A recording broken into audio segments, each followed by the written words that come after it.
Selamat pagi Bapak dan Ibu yang dikasihi Tuhan. Senang bisa bertemu kembali dalam doa pagi online GKI Samarudi. Semoga kita semua dalam keadaan baik dan tetap merasakan sukacita yang berasal dari Tuhan. Marilah kita mulai kegiatan kita hari ini dengan membaca sebagian dari firman Tuhan. Namun sebelumnya mari kita berdoa. Tuhan Bapa Surgawi, kami bersyukur atas kasih dan penyertaan Tuhan dalam hidup kami. Kami bersyukur untuk istirahat kami yang cukup dan untuk pagi hari yang indah ini. Kami hendak membaca sebagian dari firman-Mu, mampukanlah kami untuk memahaminya, sehingga dapat menjadi bekal yang kami terapkan di dalam kegiatan kami sepanjang hari ini. Terima kasih ya Tuhan, dalam nama Tuhan Yesus kami panjatkan doa kami. Amin. Bacaan kita pada hari ini diambil dari kitab Mazmur 120. Mazmur pasal 120 yang oleh Lembaga Alkitab Indonesia diberi judul Doa Orang yang Tinggal di Tengah-Tengah Musuh. Saya akan membacakannya bagi kita sekalian. Nyanyian ziarah. Dalam kesesakanku aku berseru kepada Tuhan dan Ia menjawab aku. Ya Tuhan, lepaskanlah aku dari bibir dusta, dari lidah penipu. Apakah yang akan diberikannya kepadamu dan apakah yang masih akan ditambahkannya kepadamu, hai lidah penipu? Panah-panah yang tajam dari pahlawan dan bara kayu arar. Celakalah aku, karena harus tinggal sebagai pendatang di Mesek, karena harus menetap di antara kemah-kemah Kedar. Lama sudah aku menetap bersama orang-orang yang membenci perdamaian. Ketika aku berbicara tentang damai, mereka tentang perang.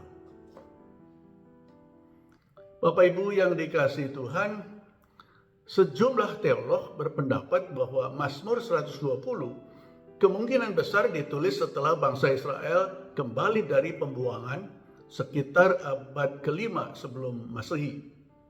Kemudian Mazmur ini dimasukkan dalam kumpulan Mazmur ziarah. Mazmur ini berisi ungkapan hati seseorang yang merasa tertekan secara sosial dan spiritual di tengah lingkungan yang penuh konflik dan kebohongan. Padahal ia sangat merindukan kehidupan yang damai. Dalam keputusasaannya ia berseru kepada Tuhan, meminta keadilan terhadap bibir dosa, lidah penipu atau orang-orang yang menyebarkan kebohongan di lingkungannya, serta mengungkapkan keinginannya untuk hidup dalam damai sejati yang berasal dari Allah.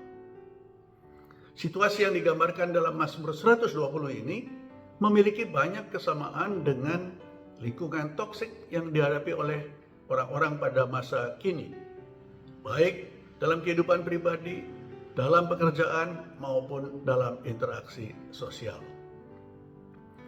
Bapak Ibu sekalian, tema doa pagi ini adalah menghadapi lingkungan toksik. Menurut Kamus Besar Bahasa Indonesia, lingkungan toksik adalah lingkungan yang membawa pengaruh buruk bagi seseorang. Lingkungan seperti ini bisa muncul dalam pertemanan, tempat kerja, atau bahkan keluarga. Dalam bacaan ayat 2 dan 7, pemazmur menggambarkan bagaimana ia hidup di tengah lingkungan toksik.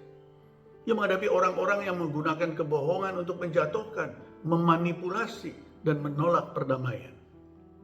Kebohongan dalam hubungan sosial maupun pribadi. Pemazmur merasa dikelilingi oleh ketidakadilan dan suasana yang menyakitkan hatinya. Di masa kini, banyak orang juga mengalami tekanan dari lingkungan toksik.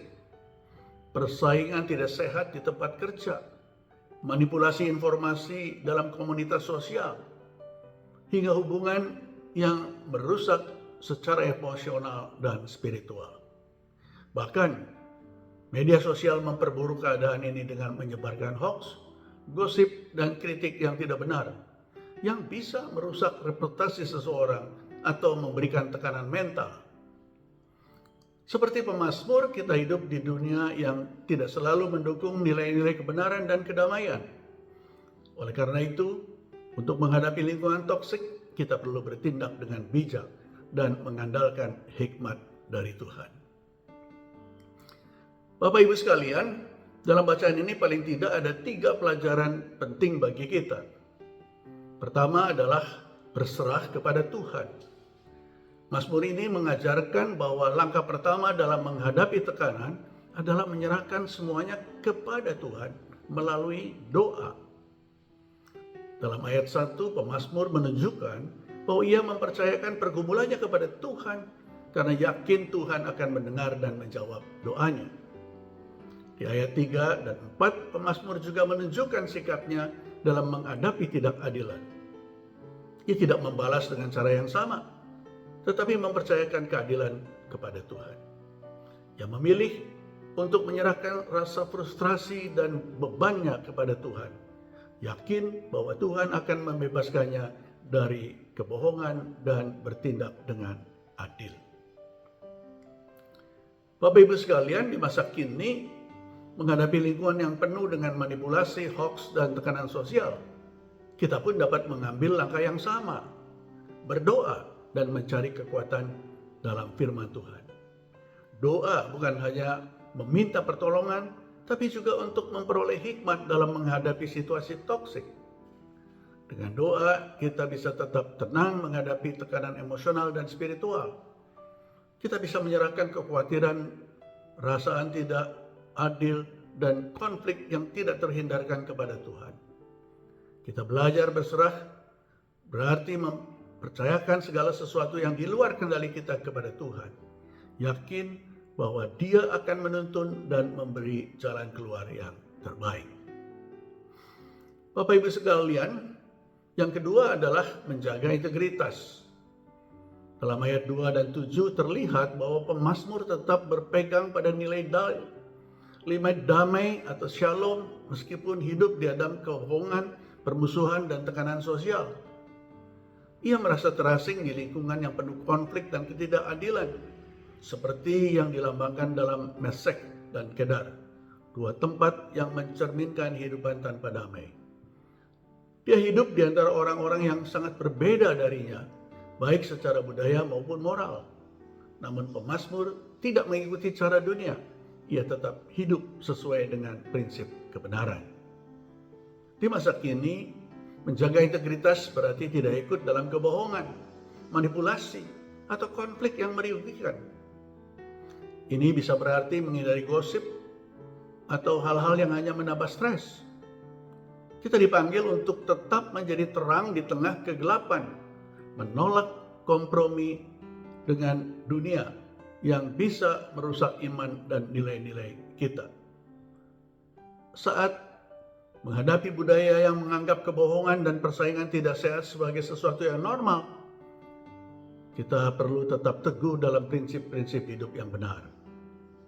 Kita menjaga jarak dari lingkungan yang toksik, sehingga menjadi langkah yang bijak. Yang terpenting, kita harus tetap fokus pada tujuan hidup yang berpusat kepada Allah. Bapak Ibu sekalian, pelajaran ketiga adalah berjalan bersama dalam komunitas iman. Dalam ayat 5, pemazmur merasa terasing secara spiritual di tengah lingkungan yang tidak mendukung imannya. Namun dalam konteks Mazmur ziarah, sebenarnya ia tidak sendirian. Ia berjalan bersama dalam komunitas iman, menemukan penghiburan dan kekuatan dalam perjalanan menuju Yerusalem yang menjadi simbol kehadiran Allah. Bapak Ibu sekalian, di masa kini banyak orang yang merasa sendirian dalam menghadapi tekanan lingkungan yang toksik. Karena itu memiliki komunitas yang seiman menjadi sangat penting. Bergabung dengan komunitas gereja, komunitas doa, atau komunitas yang membangun iman dapat memberikan dukungan dan kekuatan untuk menghadapi tekanan hidup. Marilah fokus pada tujuan yang lebih besar, memperkuat hubungan dengan Tuhan dan melayani sesama. Bapak Ibu sekalian, lingkungan toksik bukanlah fenomena baru. Pemazmur pernah merasakan tekanan sosial dan spiritual seperti yang kita alami sekarang. Baik dulu maupun sekarang, tantangannya tetap sama, itu bagaimana kita bisa tetap hidup dalam kebenaran dan damai di tengah-tengah kebohongan dan konflik. Kuncinya adalah berserah kepada Tuhan, menjaga integritas kita, dan berjalan bersama komunitas yang beriman. Dengan begitu kita bisa menghadapi lingkungan toksik tanpa kehilangan iman dan harapan. Seperti seorang peziarah yang berjalan menuju Yerusalem, kita diajak untuk tetap berpegang pada nilai-nilai kebenaran dan mencari kehadiran Tuhan dan damai sejati daripadanya. Memang menjalankan semua ini tidaklah mudah, namun kita percaya bahwa Tuhan akan menolong kita, dan dengan penyertaan Roh Kudus kita akan dimampukan untuk menjalaninya. Amin. Mari kita berdoa. Ya Tuhan Allah Bapa yang pengasih, kami bersyukur untuk firman-Mu. Kami bersyukur diingatkan bagaimana kami harus menghadapi lingkungan yang toksik, bagaimana kami harus berserah kepada Tuhan, menjaga integritas, dan berjalan bersama-sama dengan komunitas iman, sehingga kami dapat saling membantu. Mampukan kami untuk menjalaninya. Terima kasih ya Tuhan. Saat ini kami juga ingin berdoa bagi saudara-saudara kami yang saat ini mengalami pergumulan, bagi saudara-saudara kami yang saat ini terdampak konflik di lingkungannya, bagi saudara-saudara kami yang menghadapi konflik di dalam rumah tangga, bagi saudara-saudara kami yang terdampak bencana, termasuk bencana kebakaran yang sering terjadi di mana-mana. Biarlah Tuhan menolong mereka. Kami juga hendak berdoa untuk saudara-saudara kami yang sedang sakit, baik di rumah ataupun yang dirawat di rumah sakit. Kiranya Tuhan hadir menolong mereka dan mendukung perjuangan mereka untuk sembuh. Mampukan kami untuk ikut serta di dalam segala upaya untuk bisa menolong mereka. Tuhan terima kasih, kami ingin menyerahkan kehidupan kami, khususnya pada hari ini, dalam kasih-Mu, biarlah menjadi berkat dan kemuliaan bagi Tuhan. Dalam nama Tuhan Yesus Kristus, kami panjatkan doa syukur kami. Amin. Bapak Ibu sekalian, selamat pagi, selamat beraktivitas. Tuhan memberkati kita sekalian. Amin. Bagi Bapak Ibu yang memiliki pergumulan khusus dan ingin didoakan, bisa menghubungi rekan-rekan pendeta di nomor berikut.